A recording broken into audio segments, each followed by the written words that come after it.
Think we should be live in a second now, and we're live. Brother Mahad, Hello. welcome back to the show. It's an honor to have you once more again. Ladies and gentlemen, welcome to another episode. I know this is unexpected, but we had a plan. I should have announced this sooner. Welcome to another episode of Breaking News Show. And today we have, I wouldn't say breaking news, but we have news we can talk about regarding the Adrian Newey rumors, Carlos Sainz going for Williams, and we also have Sauber second seat, Mercedes, what I'd like to call it, musical chair. Brother Mahad, how's your day so far? It's all good. It's the dog days of F1 summer break. Kind of good to have a little bit of a break, but this is where all the rumors come, all the moves are happening. So it's never really a break from F1. And some interesting rumors recently. Well, I mean, let's start with the main one. Lately, we've been hearing rumors about Adrian Newey possibly going to Aston Martin. Back in February, I was told with one of the members of Mina, two members of Mina actually, Mina Grand Prix, the platform I was speaking on. Uh, Mamdouh Al Khayat, a former rally champion, FIA champion, first rally champion, and the man is one of the close friends of Enzo Ferrari.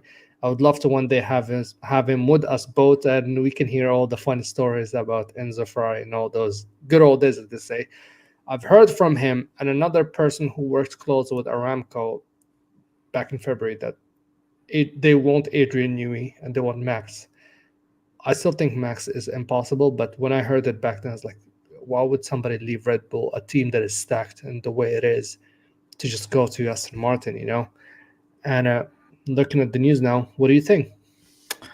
Um, I think money talks.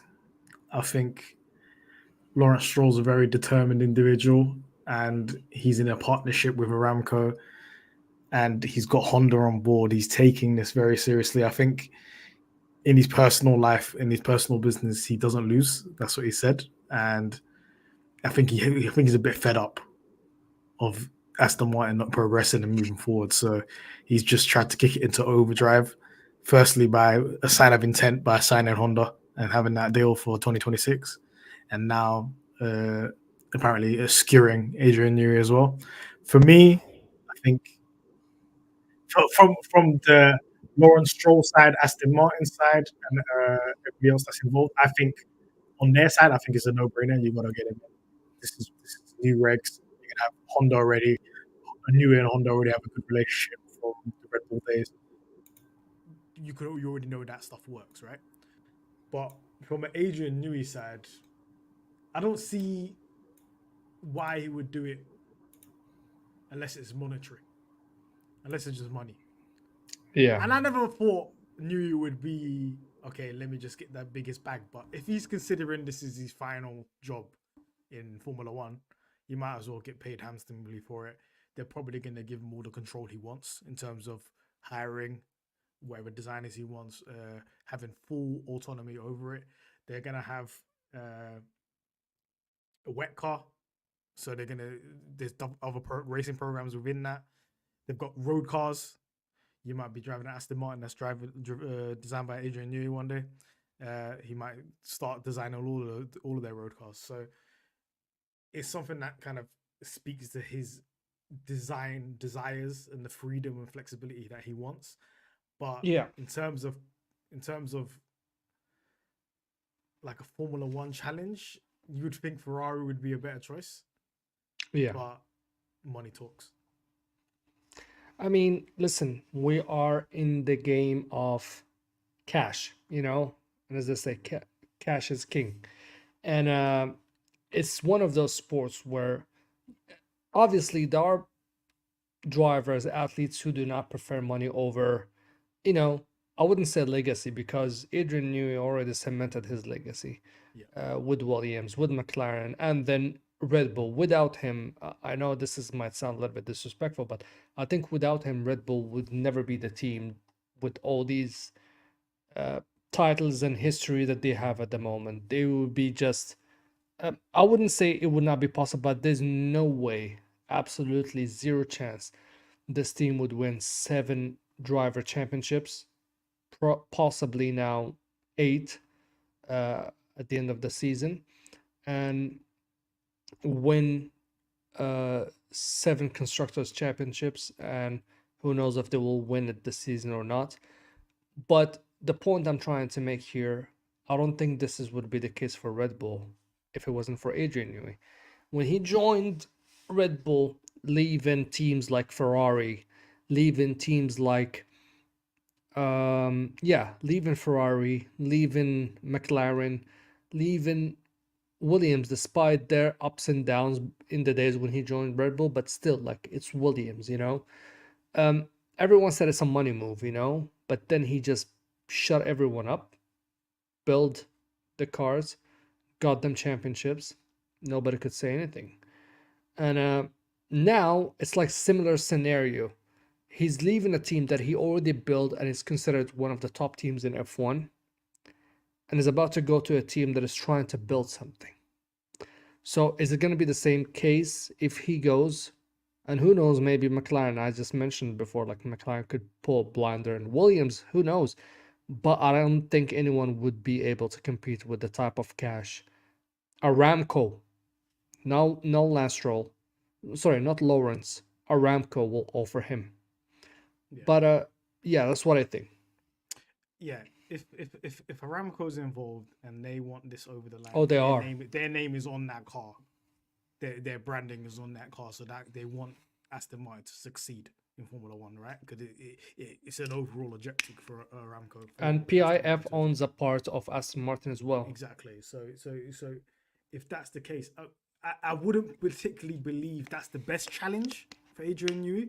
If he went to Williams, that's the biggest challenge, because that's reviving a team from the dead, right?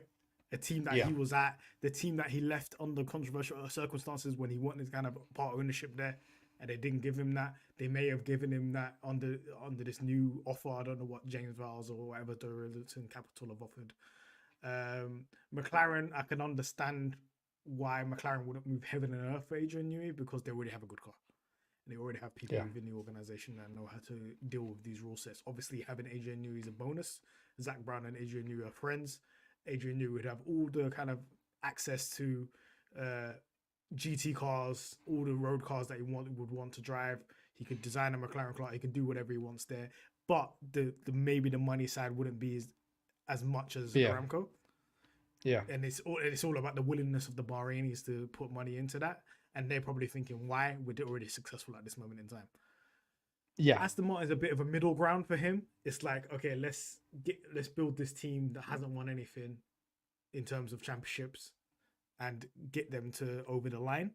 And at the same time, I have the money and resource to do what I need to do and not be restricted, right? That's the same thing when he was at Red Bull. He had the money. Mateschitz put in that money. They convinced him. This is why he went over to that team and built that team from scratch. Because at the time, McLaren was a way better team than Red Bull. This is Red Bull Jaguar. And even at the time, when I'm a McLaren fan, I'm like, where are you going, Adrian?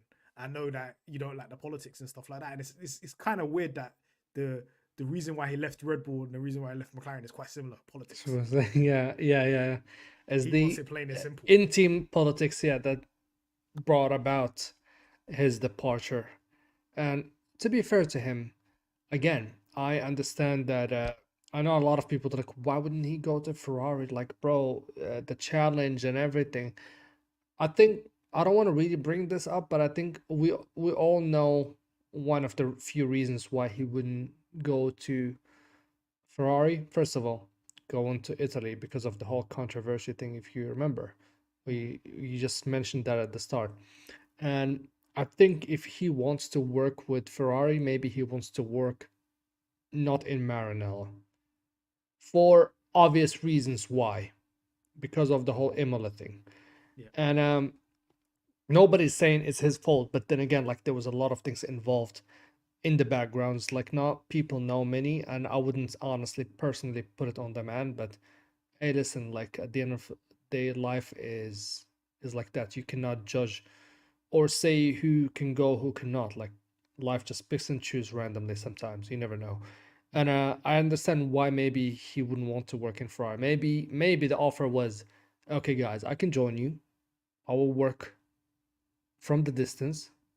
I will oversee everything, but I will not be in the factory. And maybe they're like, no, that's not what we want. Like we want you in the factory. And yeah, he did not want to deal with any of that smoke, as we say. Like the man, Yeah. I think whatever team he goes to is the Let's take final. control. Yeah, like it's the final like stint he will have in his career as an F1 engineer, and he wants no headache, you know. He just wants to basically enjoy and have fun. And yeah, then you have what's his name? Somebody who mentioned during the grid said like, I know that Adrian is shopping for a house in Oxford, not in Oh, Maranello. Jeremy Clarkson. Jeremy Clarkson, thank you very much. How do I even forget a name like that? So he was the one to say, yeah, he's not shopping for a house So in that Maranello. let So me know that he's staying in England. yeah, So then exactly. that's So when it but became the where? rumors of Williams, Aston Martin, or McLaren, right? When Exactly. that came out. Yeah, and not only that, it's also his agent, Jordan. Eddie Jordan, when he was with him on the panel after the announcement, he said, "Oh, well, look, maybe Aston Martin or McLaren." His mouth slipped, and he tried to change the subject. So from there, we started to get a glimpse. But again, at the end of the day, I think the hype of Lewis and Adrian Newey, Ferrari, all on the same train, it just was like this dream team everyone was dreaming about. But then the dream team is something, the reality is something else. And I know Adrian would love to work with Lewis, but then there's circumstances. And yeah, speaking of engineers, Mike Elliott is going to Ferrari, possibly. Thoughts on that? What do you think? A bit surprised about that, considering what happened at Mercedes under these regulations, and I feel like he took a lot of the stick for that W13 car, and And 14. breaking Lewis Hamilton's back. So I don't know. I would love to know what Lewis Hamilton feels about that. About that move if it does go through. If Frederick was, I think he's played a big role in not only the Newey decision, but if the Elliott decision as well. And I think he's trying to. Frederick Vasseur is a smart man because he's trying to play the politics game in the sense of one thing about Ferrari that a lot of people don't know about is Ferrari's the biggest thing. The organization is the most important thing, right? It's not the individual. It's bigger than any person. They don't care about the drivers. They don't. This is Ferrari, right? So you are an employee of Ferrari. We have the final decisions, right? So when you hear about the kind of sums that Newey wants, and he wants total control, hire and fire of any designers and so on, Vasseur can't accept that, right? Yeah. And if somebody like Mike Elliott, who has the experience, who's been here in Formula One for a very long time, is willing to kind of slot in and assimilate with the Ferrari culture and the organizational culture, how they run things, that's a good signing because you're getting somebody that's experienced and somebody that can actually fit in with what you want to be doing there. If Newey doesn't fit in with, he's not willing to move to Italy, or he's not willing to kind of he wants total control of in terms of the design team and who's involved and so on and so on. That's not really going to work at Ferrari culturally, right? But if Mike Elliott could fit in there and he could fit into the culture, I think they just need a change of direction. Who knows if Mike Elliott's that guy? Obviously, you can't always. I think we do this in Formula One. We simplify things, right? We say, "Oh, it's one individual that messed things up for a car." It could have been it's a collective, Mercedes, right? Yeah, I mean, here's the thing. Here's what the funny thing about Mercedes. Ever since they have released multiple names, and when I say multiple, I think they released like what 7 or 8 major engineers before start bringing major upgrades. If you remember that, I forgot who, but there was a time when we were like, "What's going on, Mercedes?" You're letting go of all these engineers like all of a sudden, and these are engineers that they were critical in winning championships with Mercedes. Yeah.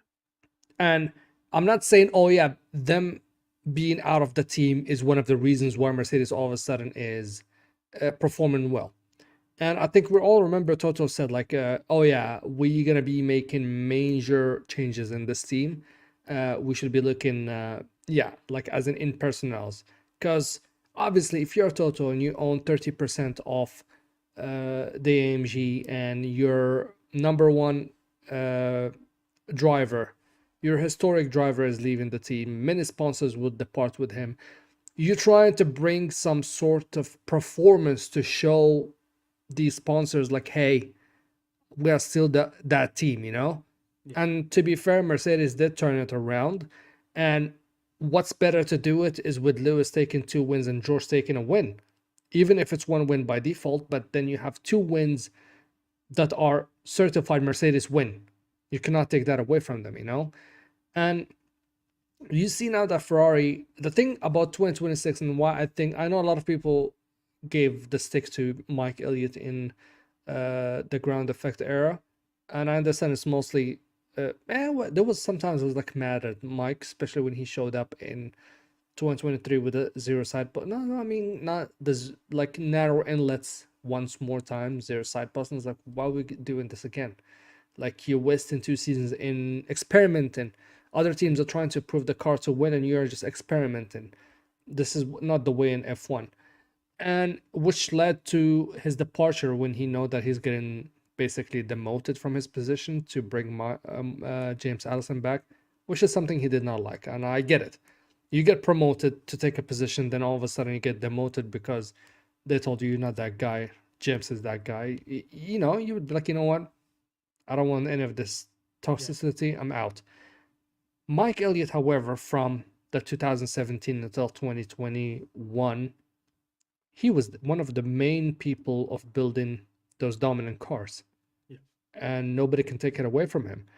And 2026, I don't think these cars will have much of a huge effect when it comes to ground effect. So him and whoever joined Ferrari, they might do something good aerodynamic wise. Yeah. The one thing, But I not would forget say, engine. Yeah, go ahead. yeah, that's what I was about to say. I think the most critical thing in 2026 is the engine.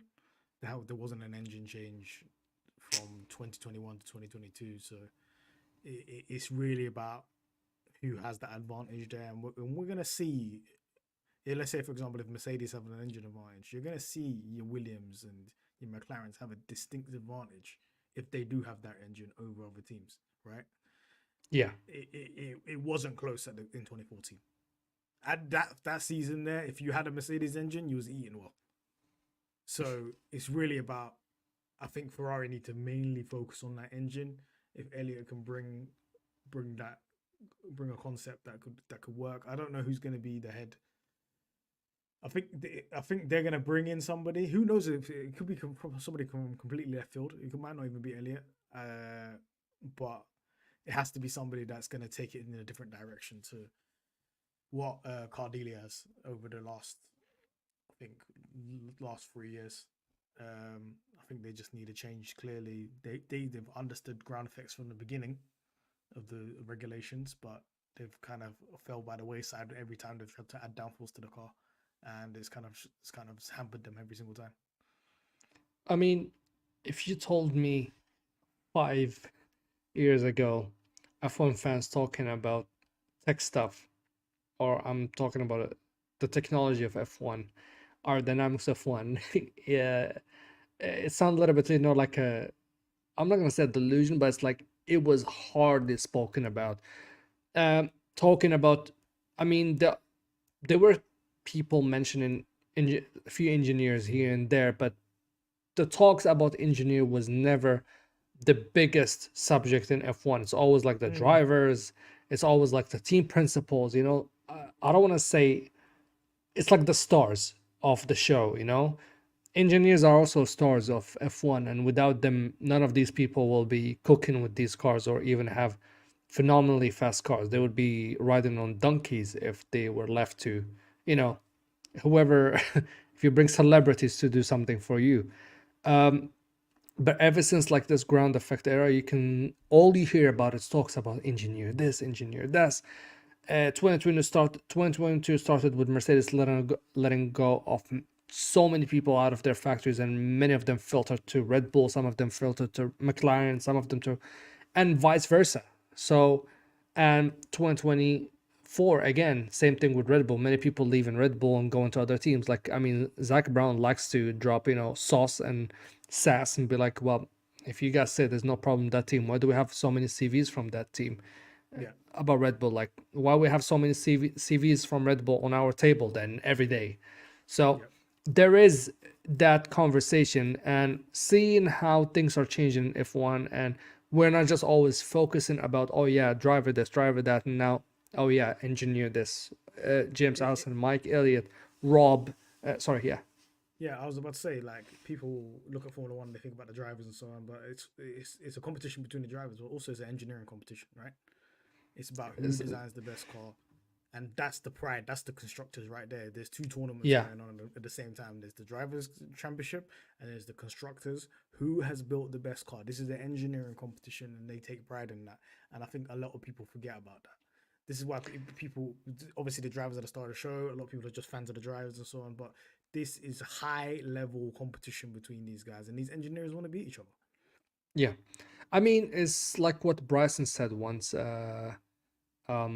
He said, like, this is like a major science school project, Yeah. but with millions and hundreds of millions or billions, you can say.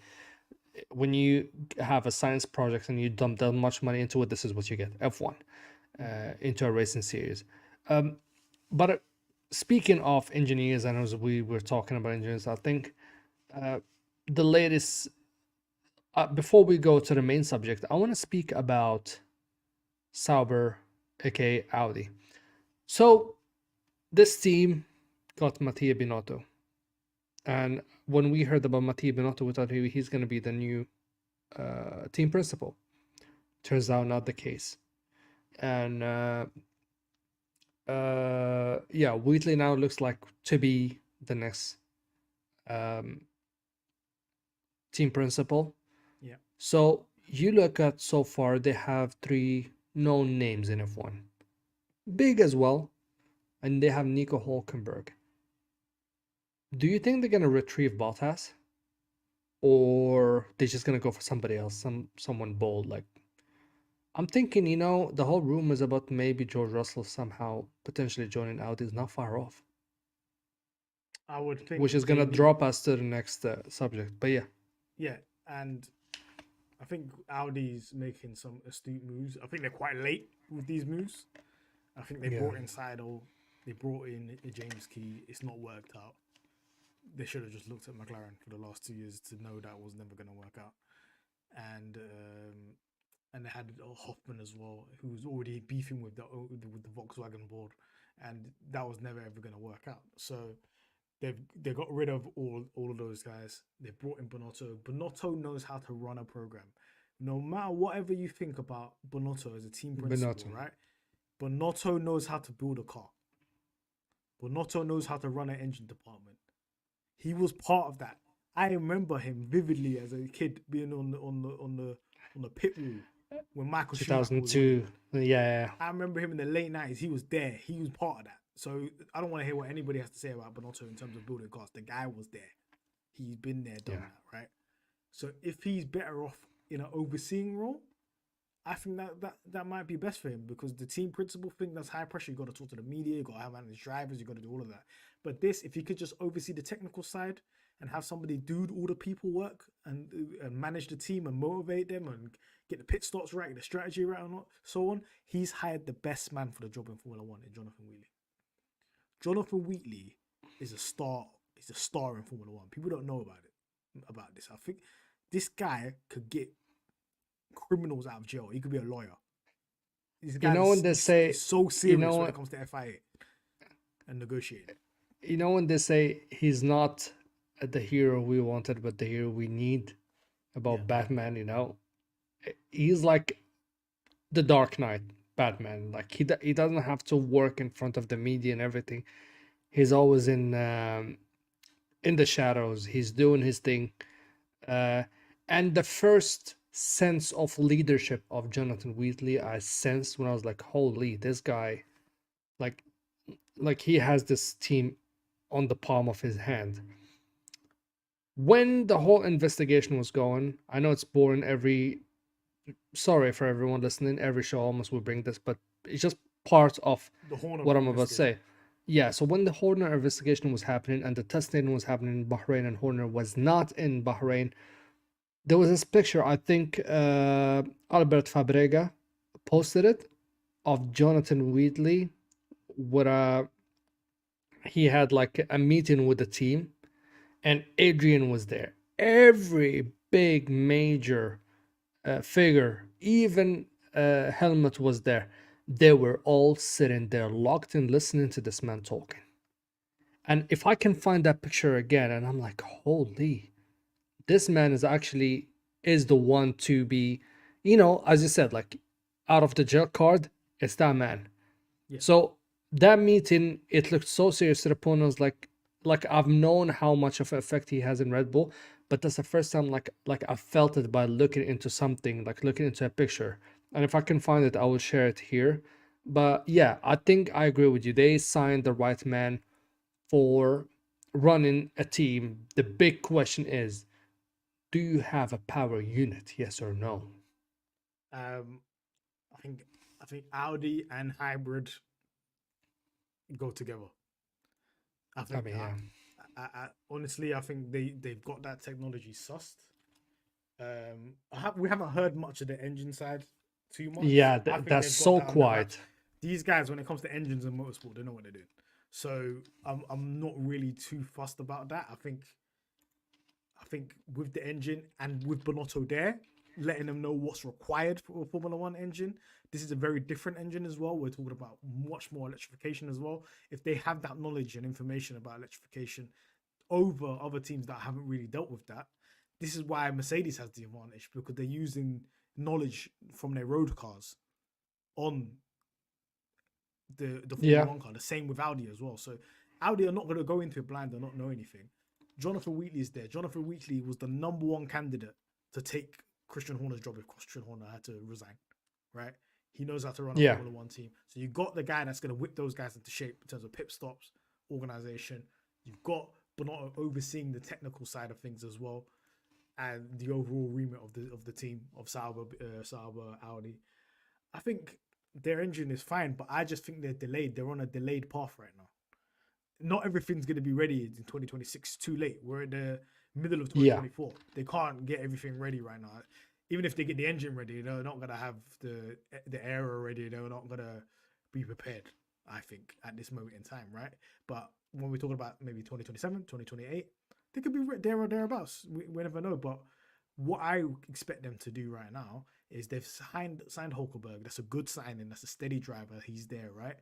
But they either need to buy out a contract of an existing driver, or they got to wait until next year and sign somebody a big driver. So they need to be that guy. They need to be that guy sitting there saying, "Oh, there's a big driver available. Come to us." So they need to be that available seat for somebody. They need to be that release valve, so they can get that driver and then complete what they need to complete in terms of being ready for 2026.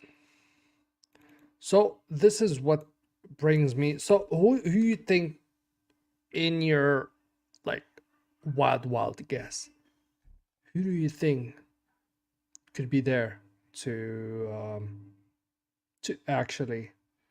I think for now, I think they're going to re-sign Bottas for just 1 year. 1 year re-sign. Because Bottas hasn't got any options. They haven't really got any options now since Sainz rejected them. It's a marriage of convenience for 1 year for 2025. But then in 2026, they need to be a major player. And I think whatever falls out of the Mercedes situation, they pick up that driver. And when I mean Mercedes situation, I mean they're interested in Verstappen. There's three people, there's 2 seats. You see, the thing about the Mercedes situation for me is it's not like it's a bad situation. It's a good situation to have. Every team would wish to have the Mercedes situation. You've got George Russell, who's a good driver. If we take Verstappen, Hamilton, Fernando Alonso out, he's in the top 3 conversation. Okay. No doubt, right? and that's a driver who's capable to win a championship, Yep. win in a good team. And you have Toto, like, yeah, daydreaming about, and now we hear the news about um, rumors. Kimi Antonelli could be announced starting from Italian Grand Prix. Obviously, we all know why the timing and picking it in the Italian Grand Prix because, well, the driver is Italian, and it's been a long time, I think, for all the F1 Italian fans wanting to see an Italian driver in a good car. We had Antonio Giovinazzi, and we thought we could probably one day see him in Ferrari, and that just didn't work. When you have when Sebastian Vettel was out of that seat, where everyone says like, right, Antonio probably is next, and it's just performance. It's just what judges you in the sport sometimes. Sometimes it's performance, 70% is performance. Sometimes, somebody with big pocket and could just come take you out. And before, hold on, there's a whole big one about the whole Alpine shenanigans, and I completely forgot this. How can I? So Alpine could sell to High Tech, and I think from what I've been reading of out of out of all the drivers that could possibly return, Mazepin, and even him was like laughing and hinting in his stories that yeah, like my comeback is soon. And to even think that that guy think he actually has a chance to come back in F1 is ridiculous to me. Uh, do you really think they would sell Alpine and Hayek will be like, you know what, just for a first year, come and Where's bring that Hattek getting the sponsor money? money. Mazepin sponsorships. So if Mazepin is funding, is the Mazepin family are funding the purchase of a team via High Tech? Yeah. Surely they got FIA got to get involved and F1 got to get involved because I mean, I don't think clearly he's gonna. Russia's getting involved in your motorsport. I agree with you. A global sport ban on Russia. I agree with you, but the thing is, he's not gonna race. I think from what I've heard, he might race under an Italian flag. So we're gonna get Italian. We're gonna get the. Two Italian drivers. So we're gonna get Nikita Mazepino at this point. This is what we're getting. We're not getting Mazepin. Mazepino. That's what we're getting. There's no way. If the engine thing happens where they're not using Viri anymore, Andretti cannot. Hold on, I have to find this. Andretti cannot allow them to be outbid by High Tech. There's no way. And that's the other conversation. The fact that this guy and High Tech could be in F1 and Andretti cannot, who built a spaceship facility, it's just baffling. Hold on, I have to pull this. But there's a conflict of interest here, right? The new team principal of Alpine owns High Tech, owns a part of High Tech. Ollie Oaks owns a part of High Tech. Yes. Hold on. And he's the team principal of the team that's being sold to High Tech. Isn't there a conflict of interest here? So, hold on. Can you see this? I'm trying to select something. Help me. Don't be boring. You know what? Screw it. I'm doing this. Forget it. Okay. I know. I know you can see that. Okay, this is sounds I can silly. see myself again. Okay, yeah. Can you see this? This ain't happening, man. Yeah, so Nikita Mazepin linked to shock return amid Alpine merge rumors. So, it's like the blessings and the curse at the same time. It's like Flavio Briatore when he returned, everyone's saying, and everyone is seeing Alpine's actually doing some decent progress from having a tractor to actually being able to fight for the points. I know that's not where Alpine wishes to be. I know every French person who wants to see Alpine doing good, that's not what they want Alpine to be. But the fact to go from, possibly selling to whoever, like Andretti or something, to High Tech and Mazepin is just, yeah. So you Flavio have former Briatore was hired by Renault, the parent company. He was hired to sell that team. This is a marketing man. His job is to sell the team. So he's positioned it where he's like, let's get rid of the engines. That's expensive. Let them be a customer team. Let them be a shell of a team. that could be Yeah, easily solved, right? Because that's his job. That is his memo. That is his itinerary to do. He's moved famine out of the way. He knows what he needs to do as a job. He's been was it? I think it's one of the top Renault bosses has hired him yeah. personally to do this job, right? He doesn't care if it's High-Tech or Andretti. He's starting a bidding war. But understand, I don't think in 2027 Renault is going to be in Formula One. I mean, it's just again, for me, it's just a little bit. Again, Andretti has literally involved the Pentagon into speaking to Liberty Media and F1. You know, it's like Liberty Media, you're an American company, you should be on our side. Why you even entertaining the idea of we don't have a chance? But they said they didn't want to In buy, right? the thing is, yeah, they told them you want to be in, just buy. So I think F1 they're trying to be this unique club of 10 teams, and that's about it. You know, 10 teams, 20 cars. They don't want more than that. And I think the thing what Andretti did is basically literally embarrassed Liberty Media and FOM. It's like prepared everything, prepared the factory, prepared uh, anything you need. He had it ready. It's like, you know, the type of guy you're trying to give him excuses, so he'd be like, oh, okay, my bad, I'll be back. And every time he says something, it's like, boom, you asking for this? Boom. He did that, and they're like, all right, go buy a team then. So in a sense, if I was Flavio Briatore and he wants to do everyone a favor, sell to Andretti, unless again, let's not forget there's an issue between Mario Andretti and Toto Wolff. Uh, Flavio is trying to get a Mercedes engine into that team, Yep. right? Toto at the moment does not have a good relation with the Andretti's, especially after that article of Mario and Mario tweeting about saying like, yeah, Toto is too big for F1.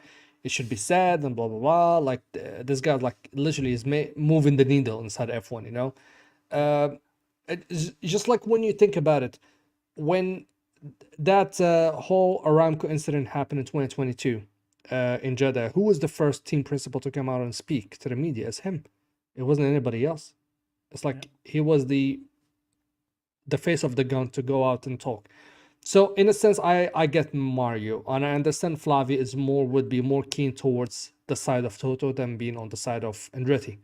So it, I really don't want to see it. Honestly, you know what? I want Nikita Mazepin back for one reason only, to be then. Well, I honestly no Latifi. It will be a shame to compare him to Latifi. Latifi at least scored points and stuff like that. Latifi brings But money as well.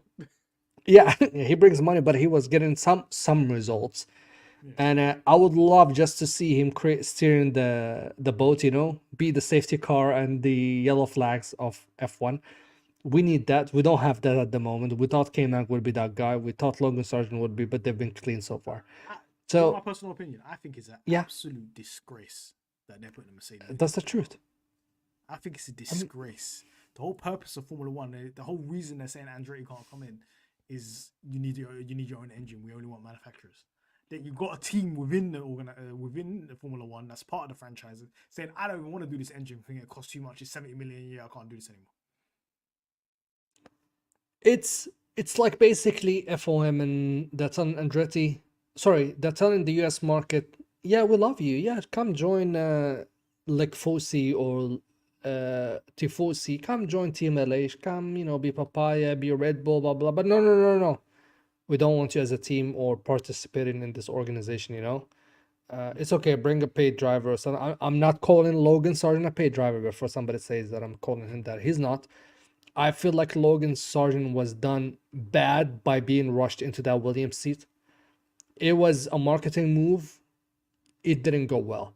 The only good thing about the marketing move, he actually managed to score a point in Kota thanks to Lewis and Charles DQs.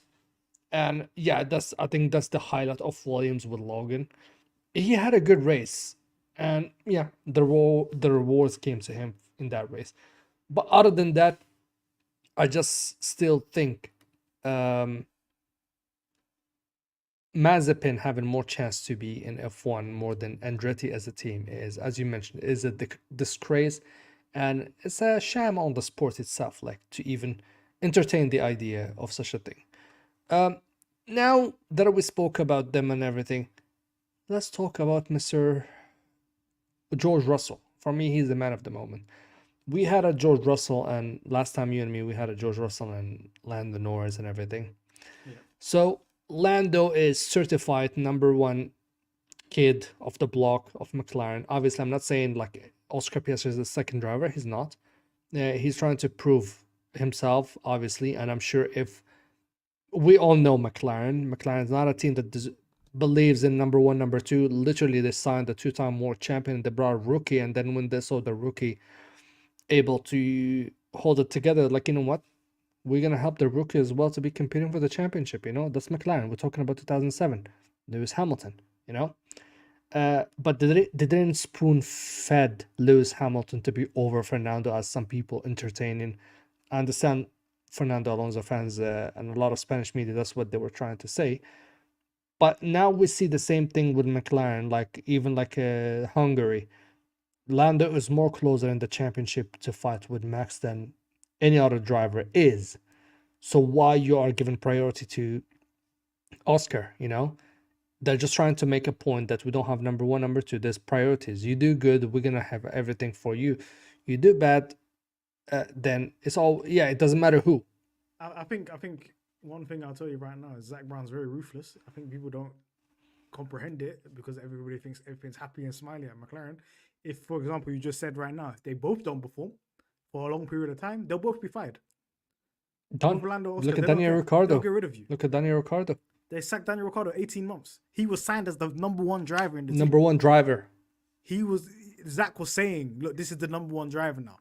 When he entered the team, he wasn't even considering Norris. Norris took offense to that. Norris beat him down. Yeah, this is what happens. It's performance merit based ideology of who's the number one driver, who's the number two driver at the team. Like if you are number one driver based on your performances throughout that year, right? If you put yourself in a position that you are always out qualifying or majority ahead of that driver, you earn the position of the number one driver, right? You just mentioned 2007 and Alonso fans and so on and so on. Alonso lost his right and lost his seat in Hungary. That's when he lost his seat. And it wasn't to do with the pit stop or anything like that. It's when he threatened Ron Dennis that I'm going to go to the FIA with this information. That's when he lost his seat. Yep. So I know what Alonso fans are saying and so on and so on. Nobody, from that moment when he threatened Ron Dennis, behind closed doors, he lost his seat. It was over. Right? And to be a seven-time world, oh my God, two-time world champion, and you just have, and the star of the grid. And he just joined the team. You don't have cachet. And you just joined the team, yeah. And it just shows you the mentality in McLaren. I know, as you mentioned, a lot of people see, they see Zach Brown as this, smiley, insufferable teddy bear and all that, yada yada. But in reality, that man is a whole different guy behind doors. Huh? See what Zach Brown does in IndyCar. I think, honestly, I'm still pissed at McLaren arrows in IndyCar because that's some of the most ruthless thing I've ever seen. But in a way, I understand McLaren's position. They did some stuff wrong, in my opinion, when it comes to what's happening in IndyCar. Like, they're like, okay, we're done being this marketing team. We want to be a competitors, we want to win. And they want to try put the best of the best on the grid. And I understand people were pissed, like, oh yeah, you should have at least given this driver a chance. And I agree with that. But part of me, I was like, I get it, what they're trying to do. But it was in the most harsh way possible, And yeah, he is one of the most, I'm not going to say the most respected, but like most respected in terms of how he turned this McLaren in F1. But currently, he's one of the most hated people when it comes to IndyCar and what he did to that team. But I get your point. Everything is a retaliation. It's with Palou. He wanted to sign Palou. If he signs Palou, if he signs Alex Palou, if he signs Alex Palou, none of this ever happens because he would have O'Ward and he would have Palou, and then Rossi. He was going to decide what he's going to do with Rossi the following season because I don't think that was going to continue, right? Because of the money. Once Palou reneged on his contract, he had no plan B. There was no plan B. He did not. This is why you're seeing the rotation of drivers. He doesn't know what to do from this point on. Now, It is. at least he's making amends for it. He signed Longard. Longard is a good driver. It's a good Tyler driver. Ward and Longard is a good driver lineup. I don't know about Nolan. I don't really know about that side of Nolan Siegel. I'm like, he's very young, whatever. But don't be surprised if he gets replaced. Don't be surprised. I'll be honest with you. I think if he wants to go for somebody in that state, I would not be surprised if he gets replaced. But if I was him, go break a contract of one of the big drivers. I'm talking in experience-wise.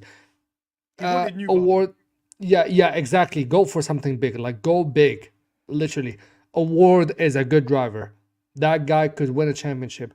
But I think the thing about IndyCar, I know a lot of people preserve it as this good racing series, which it is a good racing series. I love watching IndyCar as much as I love watching F1. But last season, I was enjoying more IndyCar than enjoying F1. 100%. I think it's the engineers that make the difference in IndyCar. And I know a lot of people are like, but what do you mean? They're all same car, 2 engines and same specs and blah blah blah. Yes, but engineers that brings out the best out of the performance on track is what matters. Because when you go to oh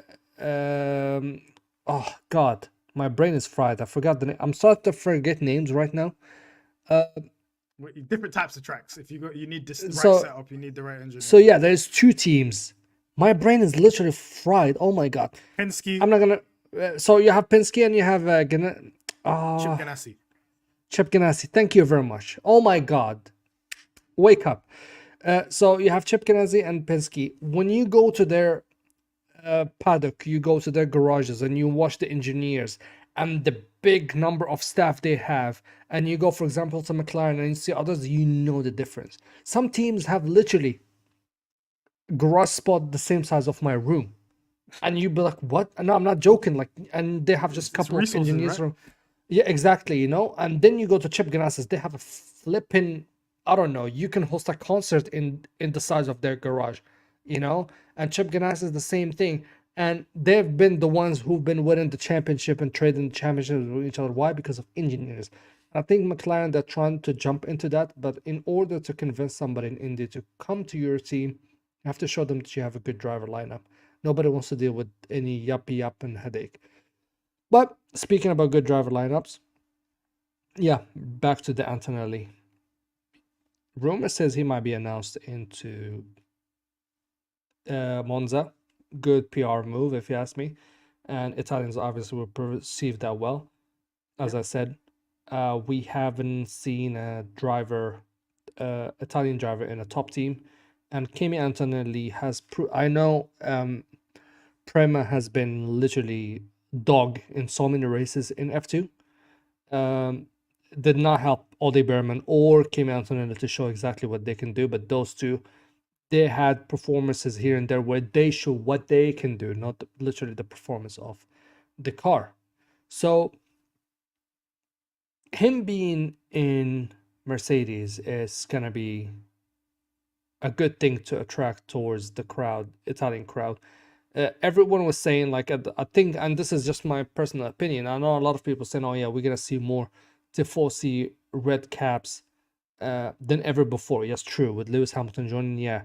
But I would not be surprised when we're gonna see, obviously, Italians by heart, they're Ferrari. You cannot change that. Like, it's like asking a Liverpool fan to start supporting Manchester. Yeah. They'd rather die than to do that. But by heart, because of their kid is in Mercedes, we might see some Mercedes caps around Monza and Imola, I think, just to support Kimi. And if Mercedes is a good car next season and a competitive car for the championship, I would not be surprised. Do you? Okay, I think we're gonna see Antonelli and Russell together for a season, right? Is that a shootout to decide who stays at this team if they go for Max Verstappen? If this keeps going on, what's happening at Red Bull? Because Max Verstappen is his only concern is having a competitive car. If they do not give him a competitive car, or it looks like he's going downwards for 2026, he's gonna bounce. The only move he's gonna make is either Aston Martin or he's gonna go to Mercedes. More likely Mercedes. Who gets selected out of those two, Antonelli, Russell? Who gets dropped? What's going on in Toto's mind if he's got a choice of those three?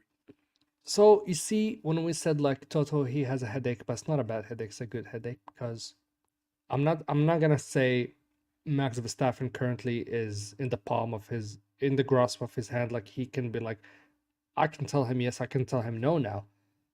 But I am sure Toto, he just wants that phone call from Max, and he might tell George, love you, kiddo. Good run. Go to Audi. Go to Red Bull. Go anywhere. I don't know why nobody is considering the fact if Max leaves, Red Bull and Mercedes could be like, you know what, driver swap. No, George is not a bad driver, no. but who do you think? Okay, if I you, think- okay, I- hear me I- out, I- hear me out, yeah, hear go me on. out, hear me out, hear me out, hear me out. If Max says, "Ciao, bye bye," you know, danke, I'm Yeah. joining the Assalamu alaikum. Yeah. If he says all of that to Red Bull, Yeah. and now you as Red Bull team, you're stuck with Sergio Perez. That's if he's gonna remain. Liam Lawson is a good driver. Proved it in those couple of races he had with the in that dog of a car that he can deliver. You know. Yuki Tsunoda is a good driver, but we know Red Bull have no interest in having him. Daniel Ricciardo, there's exclamation points about his performance. You know, like in a Sunday morning, he would deliver. The next Sunday, be like nonchalant. You know. So, what do? You need to sign a driver. Who are you gonna go for? I know Lando Norris sounds more like, oh yeah, he might go to Red Bull, but then if you are George Russell and you're pushed out of the team, where do you go? I think George could be pushed out of the team. I agree that George will be pushed out, but if Max Verstappen leaves Red Bull, they are going shopping at McLaren. I can 1,000,000% we're losing one of our drivers. 1,000,000% we're losing one of our drivers. We're either losing Oscar or we're losing Lando. More likely Oscar because his contract is short. His contract runs at end of 2026, and Lando's mean, to be contract runs at end of 2027. It's a highly likely situation because what Red Bull offer is you could be the number one driver at this team. McLaren will never offer you that. They will offer you the money, and Red Bull will say you are the number one driver. So if they put that offer on the table to Lando or Oscar, one of them's leaving. And if that happens, then I think Russell gets signed by McLaren. Ooh, so you're telling me there's like a love triangle over here. It's gonna happen. Yeah. The triangle, Bermuda Triangle. I take your driver, I give you my driver, and I take. Oh wow, actually, you know what? I pay attention to Helmut Marko. He is never mentioned. He Russell actually he always gives the best of compliments for Oscar Piastri as of late. If you have noticed, Oscar Piastri, He- for the he- past years, yeah. he's been and Lando Norris. He wants Yeah. one of these guys. He's very upset that he didn't sign Lando Norris when he was younger, when they were younger in Formula 4, and Oscar Yeah. Piastri. He wanted to sign him in Formula 4. He didn't do it. He wants to right those wrongs. He's never mentioned George Russell. So why would he sign George Russell?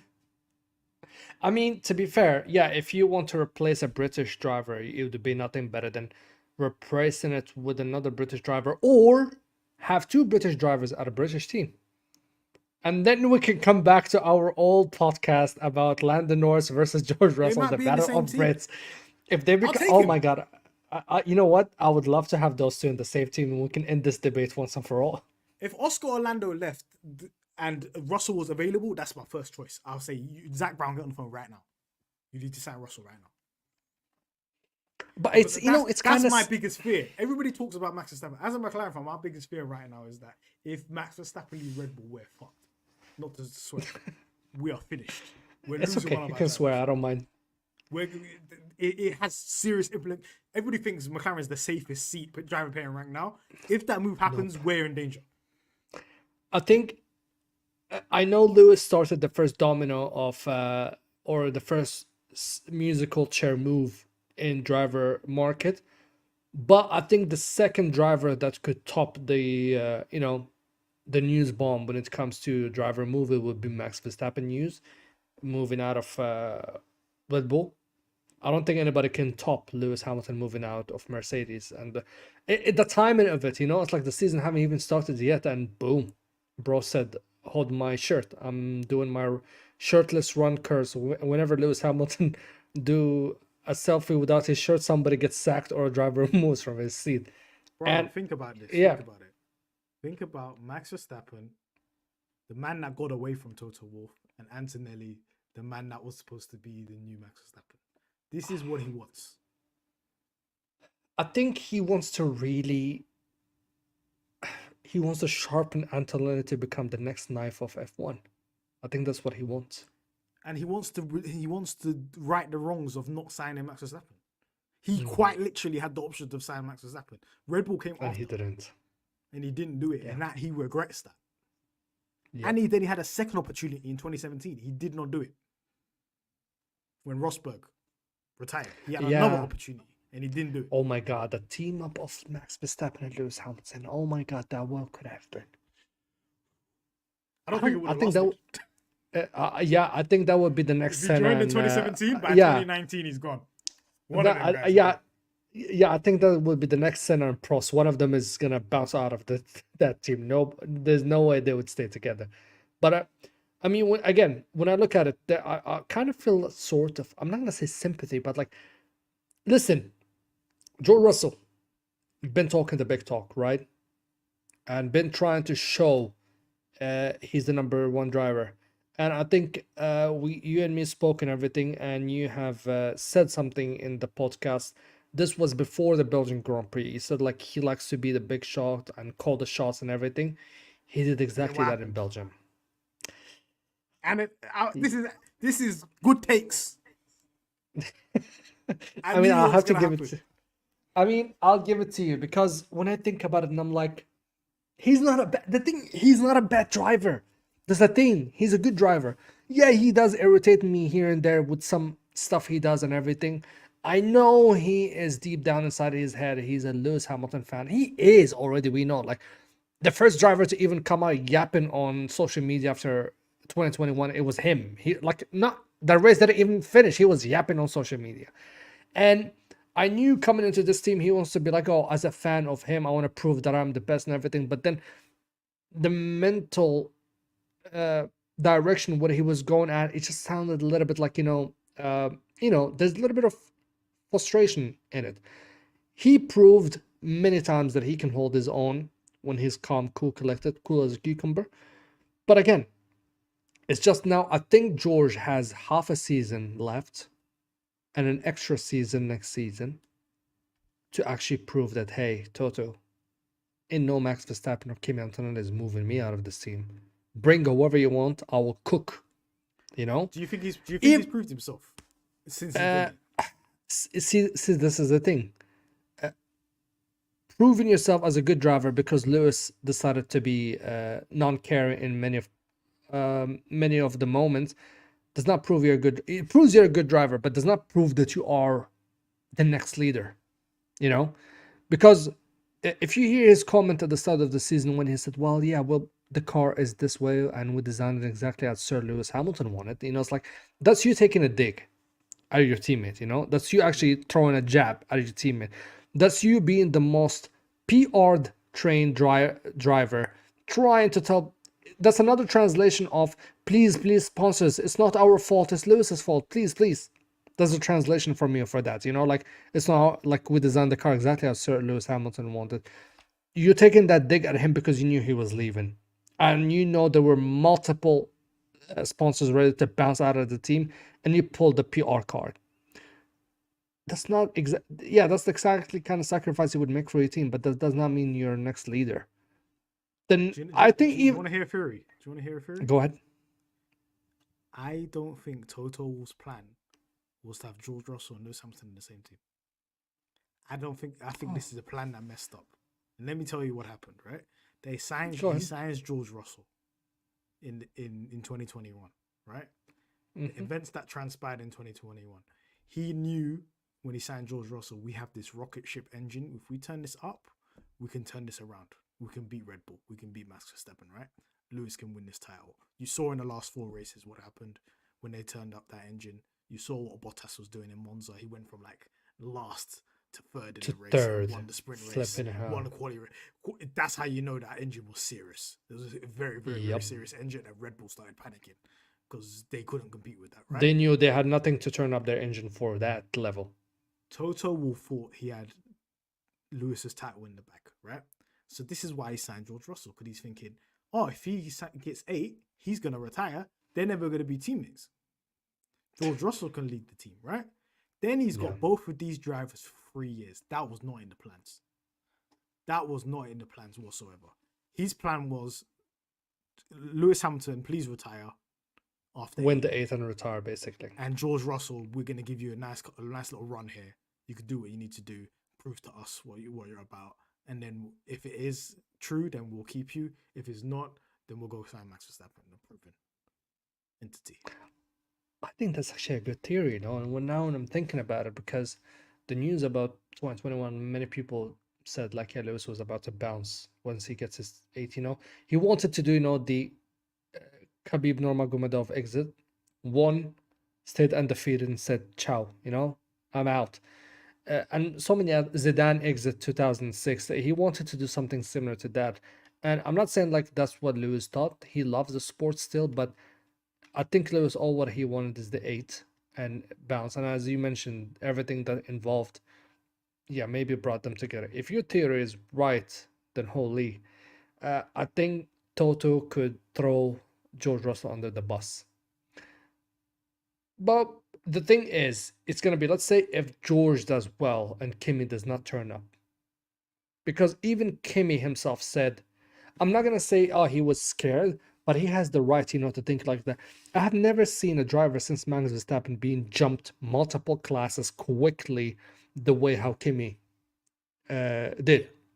The guy was in GT, then he's all of a sudden in F4, then all of a sudden he's in F2, and you're like, bro, like you just, you know, like you give somebody a feast, but instead of letting him eat it slowly, you just stuck it in his mouth. Good thing this guy did not have a mental breakdown. It's actually, you know, he rised up to the occasion in 2 times and won 2 races, you know, and showed like, hey, I can do this. But to jump, and he himself said like, I think I should need 1 more year in F2. And I think what he means by that, I need to get these tires right. We mentioned Oscar Piastri having problems with the tires, and now that he's slowly getting on top of the tires, we've seen a whole different Oscar Piastri. That comes with experience. If by some miracle, I'm not gonna say miracle, there's no miracles in F1. Either you have it or you don't. If Kimi Antonelli turns up and starts taking wins or beating Mr. Saturday in heads-to-head qualifying a race, questions will be raised. Now I think Toto could tell George, you've always been a Mercedes driver. We will be able to find you another seat. So Max Verstappen is joining this team. I think that could happen. If You know he what I loses to think? any, yeah, go ahead. I think the shift has changed and their view has changed on George Russell because Kimi Antonelli has done something in that simulator. Yeah, I saw James I Anderson like reckon where he something was. has happened in that simulator where they saw the same way they saw Max Verstappen do stuff in the simulator. They were like, "Oh, what are these times?" That's what Kimi's done. If Kimi was even matching Not even Russell's time simulator. or It beating wasn't Russell's even. times or Hamilton's Yeah, times, if he was matching those guys and he was like 17, they're like, "Okay, we've got something on our hands here." it's not even simulator. It was the times he was putting in Imola that shocked them. When he did the The W14 in test, Imola, and then the they first compared the test times of to what he did in whatever. Imola to what they did a couple of years ago in Imola. But again, to be fair, the times they had in Imola in 2022, it was a kind of a dry, wet race, you know? Yeah, It wasn't really the best time. The and it only was one wet who quali. was, it was a wet quali, and half of the race was dry, you know? And the only one who was in a clean air was George Russell. And Lewis was stuck behind That's why I Gasly said the whole. simulator. This is why I said simulator. Yeah, so I maybe think yeah, you're they've right. seen something in the simulator. They've got the data of Lewis Hamilton. They've got the data of George Russell. They've got the data of Mick Schumacher. Whatever. I think he's doing something special in there, and they've decided, okay, let's wrap this up quickly. I think take so a too. gamble. So are we really? Remember when I told you in the last time we spoke, I said George Russell could either turn up to be the next Lewis Hamilton or the next Felipe Massa. Do you know what I mean by that? If he was the next Lewis Hamilton, we would know by now. Yeah, That's all I I've got mean, to say. it's obvious. That much is obvious. But no disregard for his talent and what he has shown in some occasions, multiple occasions. Like, I'm not saying the occasions where he turned up are far less than the occasions where he fumbled, but it's just like you can collect the memories of the times where he had good results, good race. You cannot say anything about that, and you can remember the races that are like, ooh. And nobody was judging him from his Williams days because that car was like up there. Then that, like, it was a back marker. We're talking about ever since he joined Mercedes. Other than the fact, yeah, he was out qualifying. He's beaten Lewis so far this season in head to head when it comes to qualifying. But we look into the points and podiums and races, Lewis has more than him. This is where things matters. Yeah, yeah, go ahead, beat me in head to head because that's not even part of championship. Those are just stats. Who mentioned, like, if you don't understand, like, people who understand Jose Mourinho, when he said people who don't understand football, they look at stats, you know? Yeah. People who don't understand wheel to wheel, they just look at stats, you know? And I mean, like, in this case, the head to head. Oh, yeah, look at him. But yeah, head to head, George Russell has Lewis beaten multiple times. But when it comes to now who has most podiums and wins, Lewis has it. And Lewis is 39. I know some teammates will say, oh, yeah, the age doesn't matter. No, age does matter. You have to 39 remember Lewis George Hamilton should Russell's none. peak age. Yeah. George PK, what? Russell's he's prime age in terms of performance. When Yeah, you get to this is late your 20s, prime. early 30s, how old is George Things Russell? I think he's change. like 27. He's 25 now. He's 26, He's the same 26. age He's as Max. 26. Oh, so he's the same age as Max Verstappen. Yes.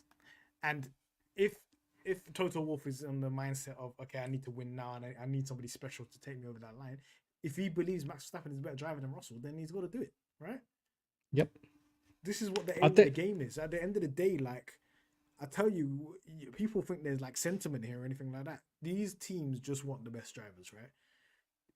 They could, like, let me give you an example. McLaren could have just said, "Oh, we messed up with Daniel Ricciardo. Let's go sign a second driver because Lando is going to be the number one driver." No, they signed a guy that they think might be better than Lando. And if Lando left and Oscar was there, they will try to sign a guy that's better than Oscar. This is what it's a continual story, right? You keep trying to get a better driver, or so on and so on, right? This is not, everybody looks at the Red Bull scenario where they're just trying to plug somebody in next to Max, right? Because they feel like, yeah, Max is that guy. We don't need to look for a better driver. Every other team, they Yeah. don't care. They're just trying to get somebody better every single time, right? So if they believe, okay, we got George Russell here, but guess what? We could be better if we get Max. That's the mentality. There's not going to be any loyalty there. I don't think. The whole reason they signed Antonelli, think about it. People don't think about this. Why on earth did they give George Russell and Lewis Hamilton a contract to the end of 2025? If you really believed in these guys and you weren't looking around, why only till 2025? Yeah. Not even into the new regs. You said, no, we're going to stop at the end of 2025. I mean, Charles And we're Leclerc is reopening. locked up. Yeah, Charles Leclerc is locked up for infinity and beyond, like Buzz Lightyear would say. Lando, we don't know until when. So, like, Charles Leclerc and Lando, we don't even know. The only three Max drivers we don't. 2028. Yeah, the only drivers we don't know until when they're locked up. And this is gonna sound funny. Charles Leclerc, Lando Norris, Lance Stroll. And these are the only drivers.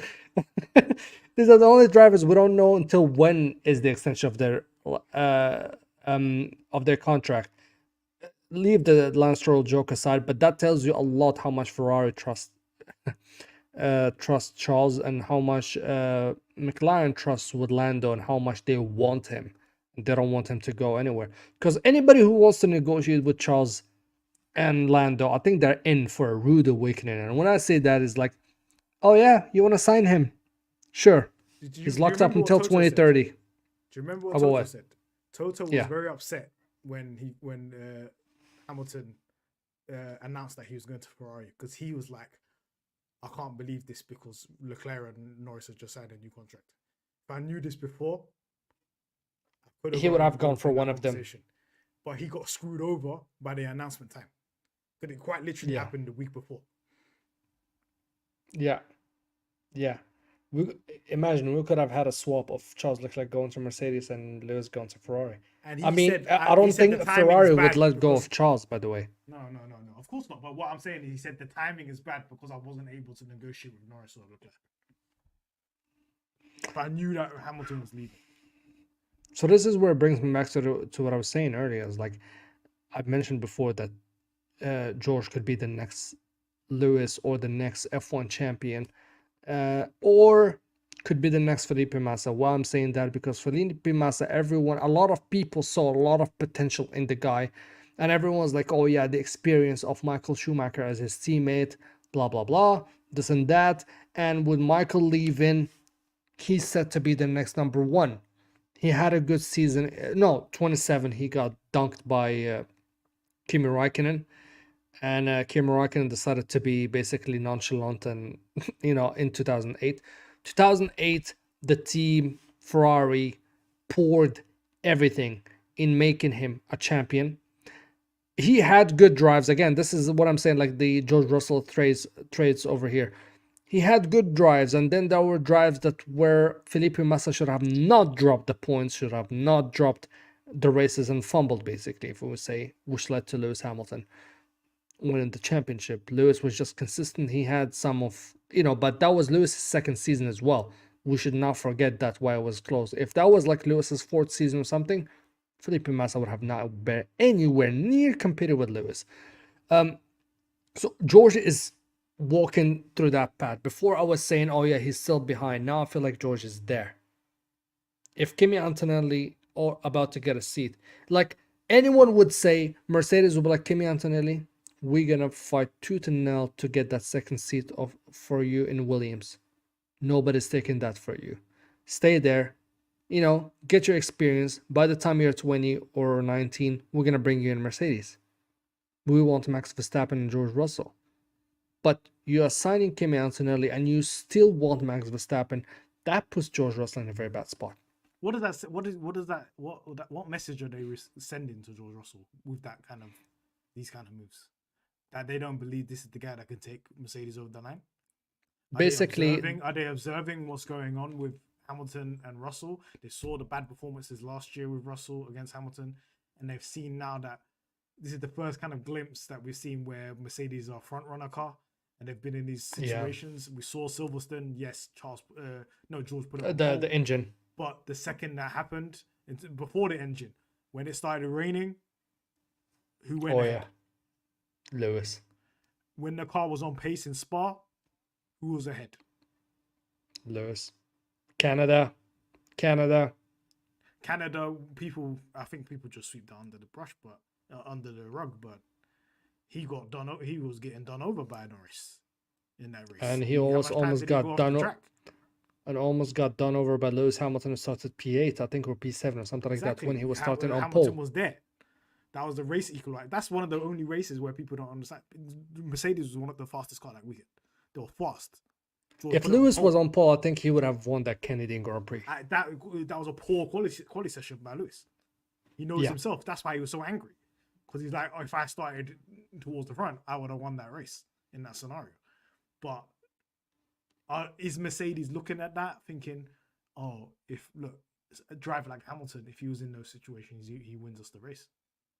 But in those situations, he won them 2 races. In those scenarios, he won them 2 races. And look at the kind of strategy that George had to use to stay ahead. He to get the one in Spa. He couldn't do it on pace. So this is where we're at. I'll be really interested to see what their insight is. If, for example, I'm a McLaren fan right now, and we've got Oscar and Lando, and if Zach Brown kept on talking about Max Verstappen, let's sign Max Verstappen, I'll say them 2 drivers are in danger, and Zach Brown don't believe in those drivers. So it'd be the same. It should be the same, right? With Russell. And I don't think even Zach Brown looks on his shoulder and be like, I want Max Verstappen, because he believes what he got so far. He got 2 sharp weapons that could be ready to be lethal, right? And when Okay, Lando been in F1 and he has more experience than Oscar, but none of them has any experience of fighting at the top until the season. I mean, Both Lando Lando and did Mercedes, have, yeah, both. I know Lando, yeah, sure. Lando had the whole Monza, and if I'm being nice, McLaren just did not want any fighting because they want to secure 1-2, and I think Lando could have got Daniel Ricciardo in that one. I think Russia is just one off, and Mercedes being incompetent, and Red Bull was like, you know what, let's start from P20. And yeah. if both of them were getting it together, that we can, none of that whole Lando being in the lead would have been even a We saw conversation. Hamilton in the pit lane. We saw all of that. Like, there's so many different circumstances that allowed McLaren to be on pole. McLaren to be on lead that race. exactly. So now, when I think about it, and I'm like, now this both drivers having the experience of fighting for the win, being actually like not seeing Max Verstappen just rear wing just getting smaller and smaller. No, seeing it getting closer and closer. They are reeling him in. They've never been in that position. Both of them equally never been in that position until the season.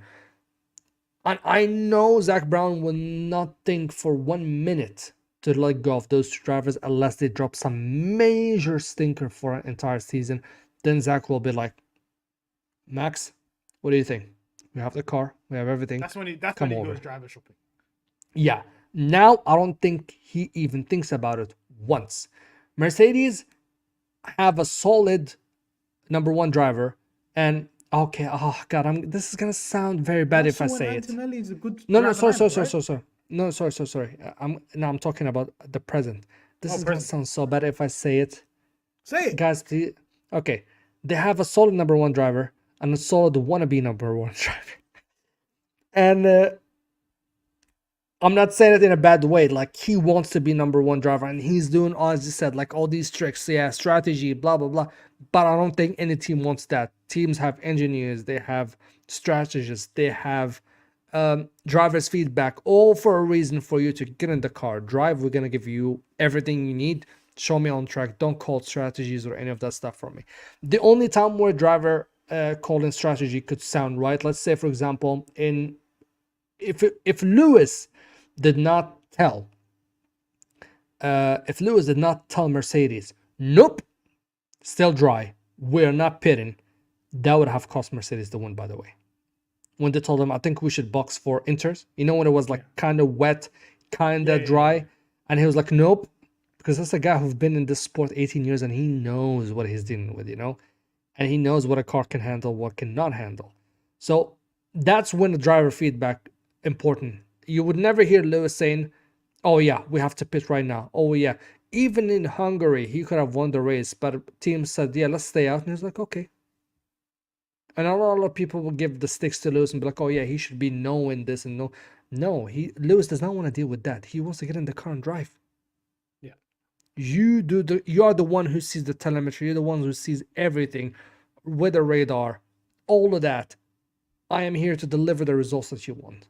So yeah, not to keep you any long. Sorry, I know this is late, but I've really enjoyed this talk, and I'm dead sleeping. I can see in your eyes you're about to go sleep. Let's not make this any longer, and give me your final thoughts. What do you think? Give me the cinema. You know that cinema meme. Give me the cinema. What do you think it's happening in Mercedes, and what could potentially happen in Mercedes between now and 2026? I think the more the flies fall at Red Bull, the more Max Verstappen feels uncomfortable. Max Verstappen's going to analyze and see what's the best move. Is it going to be Aston Martin or is it going to be Mercedes? If he decides Mercedes, it's going to be Antonelli and Max Verstappen. Russell's going to be left out in the cold. That means Red Bull's poaching somebody. I think they poach either Oscar Piastri or Lando Norris, and then Russell's got a decision to make between Audi and McLaren. And I think he picks. Honestly, listen, wallahi, I'm not joking. If you call this exactly as is, I will personally crawl to the McLaren factory. I tell them, listen, give this guy a tour of the entire factory. I don't care if you call this as is. I'm doing this. Middle of 2021, I said Okay, 2021, no, hold not on. 2022. I said this is on my Twitter feed. McLaren should sign Oscar Piastri Okay, in 2021, okay. and guess what happened? Because I could see the writing on the wall with Daniel. Okay. In the Okay. first Let me season, tell I you. said, this is Let, not let working. me let me I saw tell him get you what lapped in happened when Monaco. I you. said, get this guy out of here. I think what happened. Oh yeah, what do you mean they're not helping him? Blah blah blah and all that stuff. Yep. As And I yeah, was like, let's get Oscar in now. And then look what happened. Zach, I know you look at my feed. I I know you look at my Twitter feed. hey Zach Brown, you gotta DM the guy, tour or giving him a position. You know what? Hire him as a special consul. Consul. If this Zach Brown happened, manages to keep both drivers and both drivers do not decide to go to Red Bull, that is a credit to Zach Brown. yeah. And that's damning on Red Bull because that means Red Bull can't sign drivers. What's going on here? You're known to raise drivers, but you couldn't sign one. Are we looking at if that Red Bull engine's looking, if that's the rumor that the Red Bull engine's not really looking good, then it's not an attractive place to be. No. But This is I don't think people understand. This is going to be very, very engine dependent.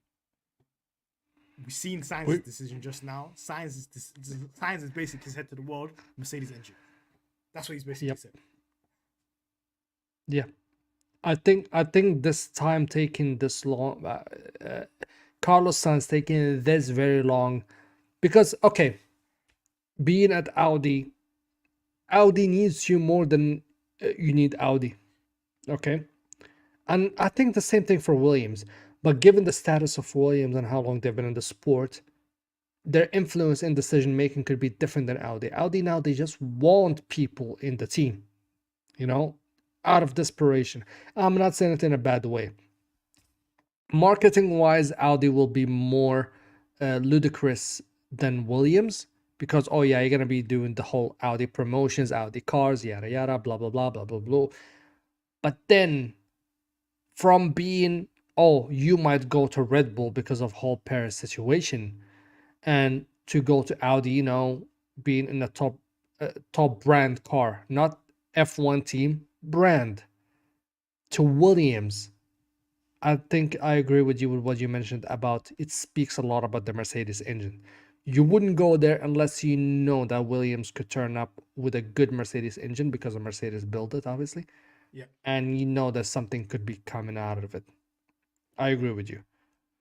But if you make the whole prediction about the drivers market, right? Oh boy, man, I'm gonna hang it in Louvre, and I'm gonna keep it the pinned video on Mina Grand Prix because I don't care. It's all a guess. I mean, your guesses make more sense than mine because mine sounds like, you know, Scooby Doo talking to his brain. There could be something there that I'm not aware of. Maybe Ferrari's involved. Let's just see what happens with Leclerc and Hamilton next year. What if Max Verstappen decides to go to Ferrari when Lewis decides, like, okay, guys, good run in Ferrari? But Max is never going there if Leclerc's there or Hamilton's there. Both you think Kimi Antonelli? Kimi Antonelli, that's a Ferrari, Mac. You know, an Italian driver and an Italian. We need an Italian driver now. If he's the real deal. Oh. I've said this already. I've spoken to a lot of my Ferrari friends that are Ferrari fans, right? They said if Leclerc is not that guy, Ferrari will move on. Yep. But it's not about Leclerc is not that guy. Have you given Leclerc something to prove he's that guy or not? Exactly. If they give him the car and he's not that guy, or for example, they bring Behrman in and Behrman's better than Leclerc, then... Oh my God, Behrman and Kimi Antonelli in Ferrari. My days, that what would look like. We'll see what happens. But you know what? Let's keep right now. One thing I'll tell you right now, and I want to tell the people out there, I think the new age, they don't really understand. There's no loyalty in F1. All these drivers are going to move. Every single one of these drivers are going to move in their career. Leclerc's going to move. George is going to move. Norris is going to move. Every single guy is going to change teams at some point. We will see. I mean, these guys are not doing up loyalty. They're not. They're all Figos. if Lewis moved from McLaren, a team that won him the first championship, to go to a midfield Mercedes, then go from a team that won him championships. No, I mean, he won championships with, let me rephrase that properly. Won championship to go to a Ferrari that haven't been there for a while, looked promising at the start of the season, but now it doesn't look the way it is. I agree with you when it comes to the whole loyalty and respect. That it's not John Cena here, like you either, give me what I want or I'm out. And especially if it's a driver who can show that he can do it. And even if you start well with the team and then you end up fumbling the bag at the end of it, they will be like, goodbye. And a lot of these drivers are going to start making decisions like once Leclerc gets to like 28. A lot of these drivers are gonna, and they're still not making moves. They still haven't got the car. They're gonna make moves themselves. They're gonna be like, okay, time's running out. I need to do something about it, right? When you got other drivers like Norris, who's 24, Oscar's 23, they got time to play with. But when you're dealing with Leclerc, and you're dealing with Max, you got even Russell in the mix, who's 26. These guys are gonna start making decisions. This is the same decision that Carlos Sainz made to go from McLaren to Ferrari. And yeah, Carlos Sainz was 29. He's running out. Yeah, exactly. He was thinking that Ferrari could be that team in 2022, but then they looked to be at the start of the season, but then things just fall off. Anyway, I don't want to just milk everything out because I know there's more to expect from this driver market. But the one team that I think we all keeping an eye on is the situation of George Russell and Mercedes. I know a lot of people be like, oh yeah, it's set then, it's done. It's Kimi Antonelli and George Russell. What are you guys on about? If Max Verstappen is free, no one is safe in his seat except of Lewis. Because Lewis is signed for what, 150 mil a year? Nobody's gonna break that. Not Ferrari would break that. But when Max is free, the whole conversation of I think between Mercedes and between McLaren, none of those drivers could be safe because, as you mentioned, one of them could go to Red Bull. If Max goes to Aston Martin, forget about it. I mean, that would be one of the that would be one of the funniest move ever if he does that. But again, as you mentioned at the very start, cash is king, and we'll see what happens. I hope this conversation comes sooner than later so we can remember this one. Yep. People, ladies and gentlemen, dear viewers, thank you for sticking with us. I know this is late, but after just getting off everything and we decided to do this. And thank you once again, brother Mahad, for being here with me. And I know this won't be the last time. We could be doing more together. Ciao, everyone, and have a good night.